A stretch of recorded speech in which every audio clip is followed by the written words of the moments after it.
પ્રધાનજી અરે ગોરદેવ મહારાજાને કહો કે બેન સગુણાનું શ્રીફળ સિલાઈ લીધું છે અને હવે હું જવાની રજા માંગુ. રજા ક્યાંથી જવાની રજા માંગવાના હોય? પ્રધાનજી શું કામ છે? લગ્નના મુહૂર્ત તીન કાઢી છે. અરે લગ્નના મુહૂર્ત અત્યારે સારા જ છે. કેવા છે વળ? સાતમ ને સોમવાર છે. બરોબર છે. હા તો કનકુતરું પણ સાપતા જાવ ને આનો.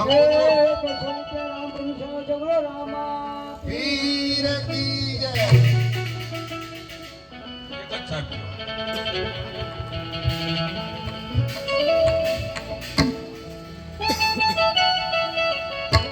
સારું પ્રધાનજી, એક જ કયો? એક જ. હા, એક જ. બહુ સારું. કેસર સા